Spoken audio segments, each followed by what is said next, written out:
Hello once again, Cougar Nation. My name is Wrubell, your voice of the Cougars, and welcome into another Cougar Club Chalk Talk. First up, a shout out to Costa Vida for providing lunch at today's BYU film breakdown. Great stuff from them and great stuff forthcoming from the guys to my left and right that I'll introduce to you in just a moment. We're going to take a look at BYU's 66-14 home win over North Alabama this past weekend. Hey, it was another BYU blowout, and we've seen a lot of those this year. In fact, for the first time in BYU football history, we've seen BYU win 4 straight games by 30 or more points.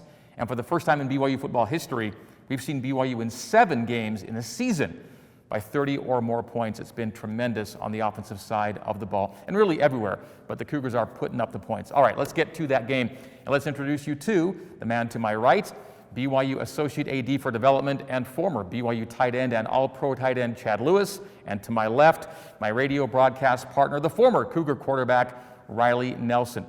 So here we go again, guys. The Cougars get to 9-0 on the season, the only 9-0 team in the FBS, and they got there with that 66-14 home win over UNA. Let's take a look. All right, let's start with Isaac Rex's 2 touchdowns on the day. Isaac leads all tight ends in the country with touchdown catches and leads all freshmen with touchdown catches as well. And this is early in the game, BYU's first score. It's amazing. I looked in Webster's dictionary, and now it just says Isaac Rex. Dude is a touchdown scoring machine. Good job, bro. Well, and I love having all the tight ends on the field because you've got Wheat who motions across the formation.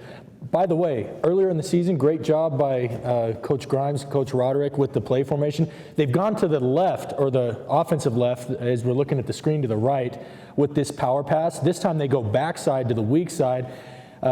Teams from here on out should probably look up number 83 because down there in the goal line, it's probably going to him with all the touchdowns. This comes on a 4th and goal from the 3. And maybe not the highest percentage play unless you've got Isaac Rex one-on-one on the outside. And fully contested. The DB was in his face. He was jumping with him.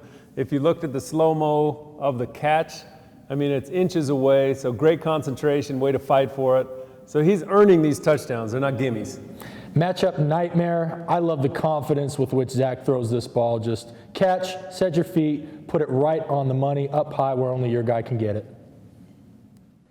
All right, next play goes to Neil Pau. So much attention to Dax and Gunner right now, but Neil still finds a way to make plays, and this is a beautiful catch. I love the way the pre-snap motion gets the safety's attention. They're in man coverage here, so Zach's really just licking his chops like, give me that one-on-one. You got Neil on a nickel back. He's got the size advantage. Again, like on the Rex fade pass, puts it up right on the money where only his guy can come down with it.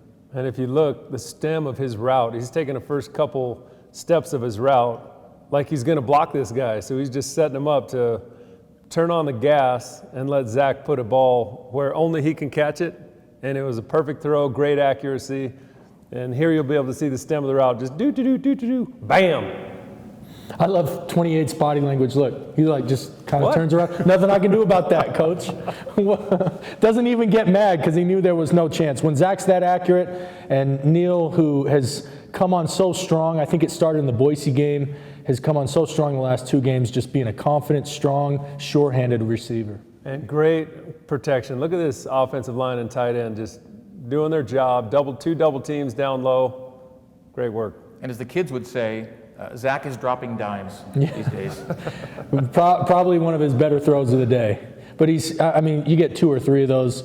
His tape for NFL evaluators is going to be one of the longer ones, I think. So earlier we saw the second of Isaac Rex's 2 touchdowns, and that touchdown was set up by this play on defense. Peyton Wilgar, the strip, and then Isaiah with the rumble down the sideline. We all wanted Alden Tofa to make that block. Yeah, I was laughing about this. I've never been in this scenario, well, not since Little League, but you scoop and score and you like, oh, I got a lead blocker. Oh, it's my D lineman. Come on, big fella. Come on, big fella. Come on, big fella. But no, 87 was actually pretty fast. He made a couple plays in the receiving. So normally for getting hawked, you get razzed by your teammates. I think Isaiah gets a little bit of a pass on this one. And Isaiah coming from the opposite side of the field, Mr. Johnny Hustle, on the spot. He's made great plays for us. He's the captain of this team in defense, and so happy for him making that play right there. Rally to the football, great team defense. Everybody doing their 111th. You hear that a lot from not just Kalani, but from also all the players in the post-game press conferences.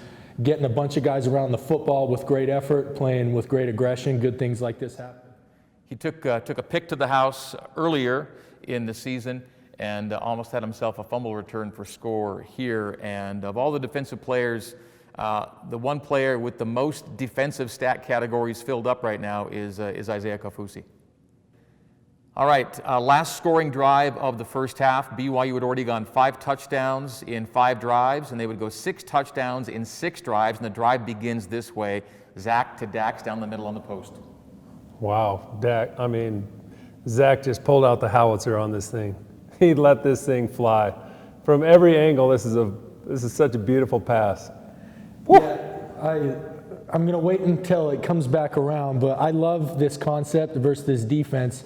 You can't necessarily see it from this end zone view, but when we get back to the all-11, which will be the next one, but essentially you got quarter, half coverage. That means to the wide side, a corner's got a quarter, the safety's got a quarter, but what you got to understand is he's got hook to curl. So this guy right here on the bottom hash, watch him, he has to bite on the number 2 receiver. That's his responsibility, which allows Dax to run behind him, leaving him one-on-one a post route with as good as Dax has been this year and as good as deadly accurate as Zach has been down the field. He was just licking his chops. See, he does that little post to buy himself a little bit of time. Good credit to the O-line, step up in the pocket, deliver a dime that we've seen, I don't know, feels like 30 times previously in this season.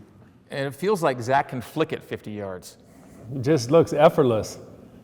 Great catch, great hands by Dax Milne, just having a sensational year, just consistent. He is full stride and has to reach out. The ball came back a little bit over his outside shoulder, which is tough for a wide receiver because you are running full speed. So, yeah, let's not gloss over how much skill that took and athleticism. And they're having fun, making big plays, big chunks. As an offense, when you're chunking it down the field like that, you get so much energy and mojo going. And Dax is on pace to become BYU's first 1,000-yard receiver since Cody Hoffman earlier in this decade. And then look right in front of his vision. Look at Gunner right here. No one's around him. I'm like, he got people all over the place. Gunner's like, okay, if you didn't throw it to me, what else do you have? And he's like, oh, okay, you got that. All right. When Steve Sarkisian threw it to K.O. Kalalui to beat Texas A&M first game here, I was the same way. I ran a little man route. I was wide. I was like, bro, this better be good. Yeah! It was so great. All right, we just saw a great throw from Zach to Dax to set this play up. We talk about Zach Wilson making all the throws. He can do that, and from all the angles, too. The arm angle on this is pretty special. Oh, this is straight out of Kansas City and Patrick Mahomes. A little of whatever that is, underhand, and give Fonua a little bit of love. The guy's playing linebacker, safety, running back, doing it all, and to have a little bit of love thrown to him that way, that was really cool. It's his first career touchdown, and yeah, it's like a submarine, Kent to Colby, Quisenberry type sidearm coming from underneath, and it's just like he's got it all. And love the downfield effort. Brady Christensen 20 yards downfield blocking.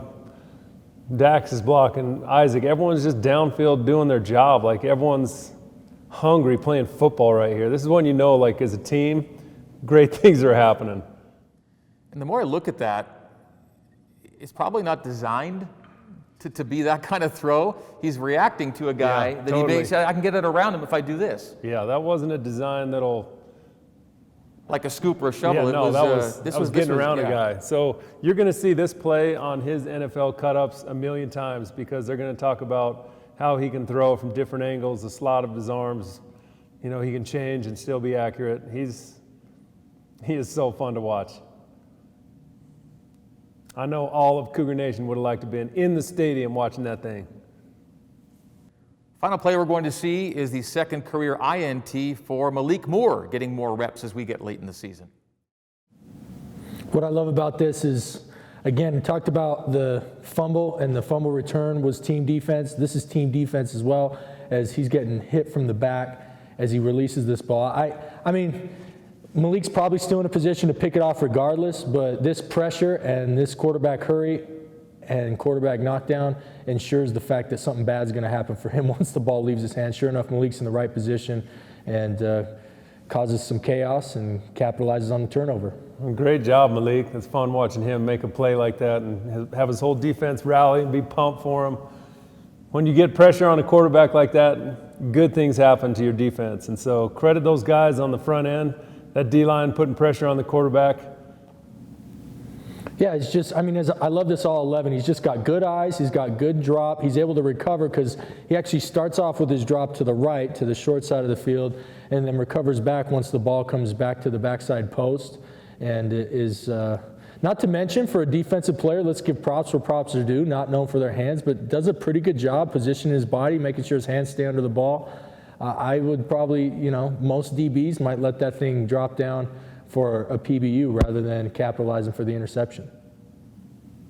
Well, Cougar fans, hope you enjoyed another Cougar Club Chalk Talk. And as we sign off here today, thank you again for everything you do to contribute to the success of BYU athletics and for tuning into our Chalk Talks that we really enjoy bringing to you. And as you're well aware, BYU AD Tom Holmoe last week introduced the All-In campaign in recognition of a significant shortfall that we will see here at BYU due to COVID-19, and the response to that call to go all in has been tremendous. So far, almost 3,000 donations, individual donations have come in, and the response has been super heartening and gratifying. And if you haven't yet donated, please consider doing so. Go to give.byu.edu/all-in, and whatever you can give will prove that you are indeed all in with Cougar Athletics. So thanks again for that. Thanks for joining us today. Have a great week ahead, and go Cougs.